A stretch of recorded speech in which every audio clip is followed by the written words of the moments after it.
have had on and off rain over the past couple of days, but notice a lot more is on the way. So it will be a rainy Tuesday night and a few storms around for a Wednesday morning, along with gusty winds. After this system comes through, we'll see a big drop in temperatures. I'll have a look at how chilly it will get coming up. Right now on News Channel 6 at 7, a look at a lawsuit that accuses South Carolina of denying certain people access to treatment. New details on what the state is accused of. Plus, nearly 2.5 months since Helene slammed Augusta. City leaders are set to update the recovery from the historic storm. We'll have the latest. And Columbia County's library board meets to decide whether to approve new guidelines for some books, despite a warning from the state. The latest on that issue as your news at 7 starts now. Live from Television Park, this is WJBF News Channel 6 at 7. Good evening, and thank you for watching News Channel 6 at 7. I'm Bria Smith. Coverage you can count on begins at 7 with a lawsuit by the Department of Justice against the state of South Carolina.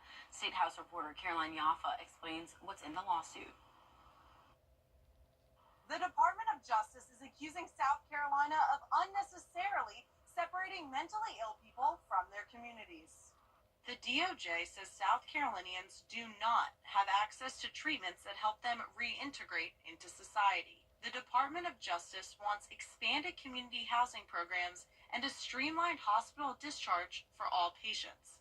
The lawsuit also states the need for funding community-based treatments. We reached out to Governor Henry McMaster's office. They sent us this statement, which reads in part, "Our state's healthcare system is fractured with non-cabinet agencies that are unaccountable and inefficient. The governor believes the time to change this is now." We also spoke with U.S. former attorney for the District of South Carolina, Bill Nettles, to explain the legal effects of the lawsuit. Nettles says if they can't get the lawsuit worked out between the two parties, it could be a much longer process. It's been filed, and now you'll begin discovery, depositions, and then, if they don't get it settled then they'll hopefully go to trial. The governor's office told us that during the State of the State address next month, Governor McMaster will ask that the Departments of Mental Health and Special Needs be placed under his supervision. In Columbia, A bill passed today at the House of Representatives puts Augusta one step closer to repairing the lock and dam. The bill, known as the Water Resources Development Act of 2024, calls for a full repair of the structure and requires the pool to be maintained at 114.5 feet. It also contains a provision that creates a fish passage. The fish passage was part of a Corps of Engineers plan that would have removed the lock and dam. Local leaders were concerned that doing that would lower the downtown water pool and create thousands of dollars in damage. Storm debris cleanup in Augusta hits day 65. Many streets like Oleander Drive in the Bedford neighborhood still have lots of trees piled on the sides of the road. The city has cleaned up 1,000 miles of roadway since the process started in early October, but there's still much more to be done. We've got a long ways to go on debris pickup, and that's what I get my calls from lately is, since this hurricane started, when is debris going to be picked up? We've got, the 90-day window's closing in on us soon, but I know we're going to go back out. For the first 90 days of the cleanup, the city is eligible for 100% reimbursement of the cost from FEMA. City officials are requesting a time extension to get the full reimbursement. And happening right now, the mayor and other city leaders meeting with Augustans to update them on the cleanup and the city's recovery. This is the first of 2 community meetings. The other will be next Tuesday at Diamond Links Community Center on Windsor Spring Road. We'll have a full coverage of tonight's meeting on News Channel 6 at 10 and 11. A warm but kind of gross and rainy day today as Chief Meteorologist Jenna Petracci takes a first look at the weather with us. Jenna. Yeah, definitely so much warmer than it was last week, but we do have the rain with the warmer temperatures, but it's overall good sleeping weather for us. As you can see here on Live Viper 6, we have a lot of rain knocking on our door. The only thing is that you'll want to leave with plenty of time tomorrow morning. It will be a bit of a messy commute, especially if you head out early. Here's a look at Live Viper 6 now. You can see the rain is impacting places like Saluda County down to Washington County. So around half the CSRA dealing with the rain. It's very spotty though around the metro, Evans, Martinez, Aiken, seeing a little bit of light shower activity, but then more widespread and heavy downpours out to the west. So Wilkes County, Tolliver, down to Hancock, McDuffie, covered with the rain at the moment. So those rainfall totals will really start to climb. We're getting now over 3/4 of an inch of rain over the past 24 hours in Washington and Crawfordville. The rest of us under around 1/4 of an inch. Our Terry Lambert Hyundai Skyview cam is showing dry conditions here in Aiken. Our temperature today made it all the way to 70 degrees, so it's definitely well above normal for this time of the year. Our low was a whole 20 degrees above normal, 58 this morning, and it will be even warmer than that tonight. So right now our temperatures are in the low to mid 60s, and they're really not going to fall down too much further than this. So at the lowest, we'll see around 62 degrees tomorrow morning. Dew points also around 62 degrees, so enough moisture around to allow us to see some of those heavier downpours tonight. Winds are coming in from the south, sustained up to around 5 to 10 miles per hour, and occasionally seeing gusts up to around 20 to even 24 there in Crawfordville. So tomorrow morning, 62 degrees at the 8 o'clock hour, and then after that, our temperatures are actually going to cool down rather than warm up. So it's kind of like our highs and lows are flip-flopped for our Wednesday. Notice I'm going with a high of 64 on Wednesday, but really we'll be at that high early in the morning, and then we're going all the way down to 31 degrees Thursday morning, but the sunshine will be back. Coming up, I'll have a look at your futurecast and everything you can expect over the next 10 days to come. But back to you, Bria. Thank you, Jenna. A controversial plan to move some books in the Columbia County Library from the young adult or teen sections to the adult section is moving forward, but some say that plan is nothing more than censorship. Take a look. I think that every book should be in the library, but I think that every book should be in the correct location at the library. They're fairly ridiculous. As was addressed in the meeting, they moved most of the young adult human body section. These are science books that they moved to the adult section. The plan was approved Tuesday morning in a meeting of the Greater Clarksville Regional Library Board at the Columbia County Library. We had a good, diverse group of folks that were able to express their diverse opinions, and it's democracy in work. Those in favor of moving the guidelines forward say certain books show explicit text and images disclosing sexual and pornographic content and can be inappropriate for children. I think exposing our children too early to mature content has detrimental effects on them developmentally. Others believe that books don't have the capability of influencing a child's thoughts or beliefs. They're trying to restrict and relocate books by content, which is blatantly unconstitutional. They're using words in their guidelines, and they're trying to justify it based on something similar to the way movies or television shows are rated. We used to love taking our children to the library. I'm here because I'd like our to know on adopting these guidelines. I think that the guidelines were important to put into place, and this is not about book banning, and it's not about censorship. It's about safeguarding our children, and that's what needed to be done. They specifically want books they don't like that have anything to do with human sexuality, specifically LGBTQ community, in the adult section so that kids won't see it because, I don't know, maybe they think a book will make a kid gay. I've never seen that happen. An arrest after a hit and run left a cyclist dead in Augusta. Anthony Way charged with homicide by vehicle and DUI. This comes after police say Way hit a bicyclist at the intersection of Milledgeville and Murphy Roads in Augusta. That victim, identified as Malcolm Kelly, was pronounced dead at the scene. Way is being held at the Webster Detention Center. Demolition continues on the old James Brown Arena. Coliseum Authority members meeting today to talk about the progress of that project. The arena is being demolished to make way for a new state-of-the-art 10,000-seat arena. They say the project remains on schedule. There's a big hole there. It's going to be a big hole because of the downstairs part of it. So once it's torn up and everything is moved away, then we've got to bring dirt back in to get it back up to grade. The good thing about the new arena that it will be on grade just like the Bellevue. You'll walk right in. You don't have to go up or down. So that's the great thing. And so we're looking forward to having that done. The new arena will have 10,000 seats and is budgeted to have ice. We will continue to keep you updated on the project's progress. Still ahead on News Channel 6 at 7, the latest on the suspect charged with murdering United Healthcare's CEO. What we're learning about him coming up next. What's up, Georgia? I'm John. A rainy Tuesday night on tap with a few storms tomorrow morning and gusty winds. Once the system clears, we'll have a big drop in temperatures on Thursday. I'll have a look at your full Viper 6 forecast when we return. I'm Attorney 30 on News Channel 6. Now, your most accurate forecast with WJBF Live Viper 6. Welcome back. Yesterday I had a super fun school visit over at Grace Child Development Center in North Augusta. This was my second year in a row visiting the 4K and 5K kids.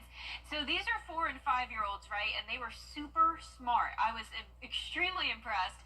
For the first time, I decided to let the little ones come up and try to give the 4-day forecast, and you can see one of them doing it here. They all did an amazing job. I was truly blown away. And they also asked some really impressive questions like, how do I build my forecast? They wanted to know a lot about the weather, and I definitely think they will all have a very, very bright future, and maybe we'll have some future meteorologists in that group. But right now on Live Viper 6, we are tracking rain, some heavier downpours here and there from McCormick County down to around Washington County. But we also have a lot more rain to come. So notice all the way throughout central Georgia down to the Gulf Coast, there's rain and even a few thunderstorms in here. But for the most part, it will be a messy rain for us tonight, a few thunderstorms tomorrow morning. It's dry right now as we take a look at our Terry Lambert Hyundai Skyview cam outside the station. We're sitting at 65 degrees, southeast winds of 7 miles per hour, dew point of 61, and around the CSRA, low to mid 60s, and our temperatures are pretty much going to stay this way as we head into the overnight hours. So we're warmer because of the warm front to the north of us. Then we have a cold front coming in from the west, and that will bring the colder temperatures by Thursday morning. It's also going to bring us some very gusty winds, up to 35 miles per hour at times, west winds sustained up to 20 miles per hour, and a pretty long time period here. So pretty much throughout the entire day on Wednesday, it will be windy. And pay attention to this day planner because it's not your typical day planner. We're starting out in the low 60s, and instead of warming up, we're actually cooling down. So low 50s by 2 p.m., upper 40s by the 5 o'clock hour, and you can see the skies will start to clear. Now, we do have the chance of some strong to severe storms. It's just a marginal risk, though, for Wednesday morning. The main threat of severe weather will be all the way up towards the North Carolina coastline. Our bigger concern is the flooding, but even that is still a pretty low threat. A slight risk here of excessive rainfall for our northern and western counties. You can already see there on our radar that we're starting to see that rain mount to around an inch there in some of our northwestern counties. And as we go into the overnight hours tonight, that'll be the area that gets hit with the most rain. Eventually, as we head to around 6 o'clock in the morning, the entire CSRA will get some rain. So definitely a messy commute tomorrow morning. Leave with plenty of time and just be aware of some thunder and lightning along with those gusty winds. We will be drying out, though, by 2 o'clock in the afternoon. Rainfall totals mostly up to around 1.5 inches, but some places up to around 3, maybe even 3.5 inches. Then a 30-plus degree drop-off as we head into Thursday and Friday morning. We'll be back to below freezing conditions. Mostly cloudy and over the weekend, 20% chance of rain on Sunday, and warming back up into next week. And we'll be right back. Right now, customer service. Comedian Jamie Foxx is breaking out of this silence after his medical episode that nearly took his life. Eva Pilgrim has the story. I was fighting for my life, but I did it for the youth. This morning, Jamie Foxx opening up for the first time about the mysterious health crisis that put him in the hospital for more than 20 days. The doctor giving his sister the bad news. He told my sister some horrible news about her big brother. He said he's having a brain bleed that's led to a stroke. In April 2023, Jamie Foxx was hospitalized in Atlanta after an unknown medical complication. He and his family sharing few details at the time, only saying it started with a bad headache. So I asked my boy, I said, listen, I need a aspirin. Before I could get the aspirin, I went out. I don't remember 20 days. But now, in his just-released Netflix stand-up special, What Had Happened was, the comedian manages to find the humor about that dark time. I said I couldn't walk, but look at me now. On May 4th, I woke up. And when I woke up, I found myself in a wheelchair. I couldn't walk. Thanking the therapist who pushed him to get better, slowly but surely. She said, I can help you, Jamie Foxx. But you gotta tell me what's really going on with you. You're dizzy, right? I said, yes, ma'am. You're so dizzy you can't walk. I said, yes, ma'am. She says, you remember the movie Karate Kid? I said, yes. She said, we're gonna wax on, wax off. Fox recorded the special this past October while doing 3 live stand-up shows in Atlanta. I ain't been on stage officially in like 18 years, but you know, Atlanta made it feel like, man, I ain't lost a step. Now Fox saying it was the strength of God and his family that helped him through. I always dreamed that we'd perform together on stage one day. Who played by his bedside when his health was the worst. And his motto through it all? If I can stay funny, I can stay alive. Coming up next, a fresh look at what an ancient ruler may have looked like. We'll explain when News Channel 6 and 7 returns.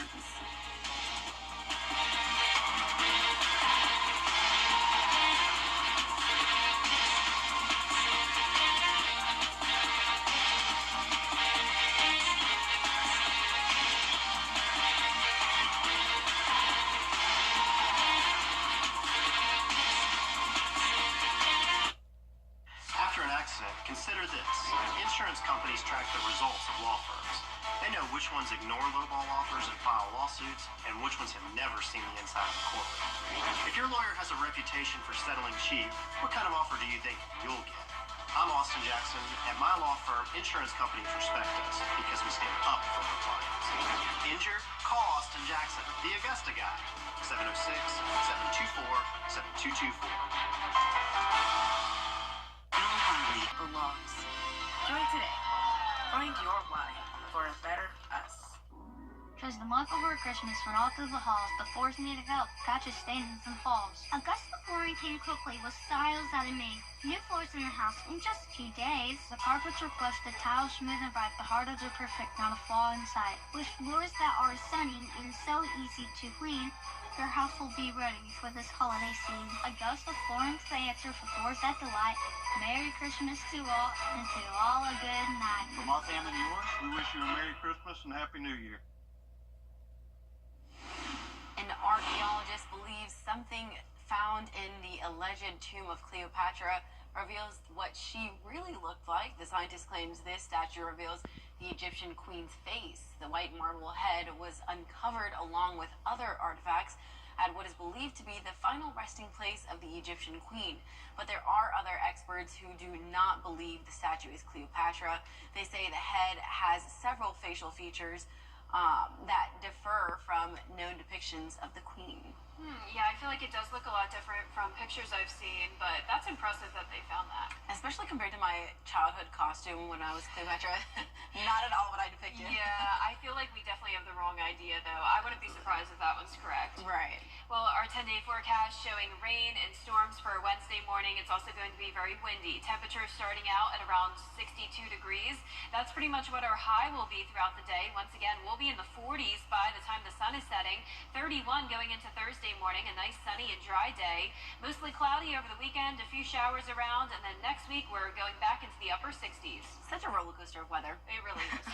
Alrighty, well, we'll see you again at 10 on MeTV. We're always with you at WJBF.com.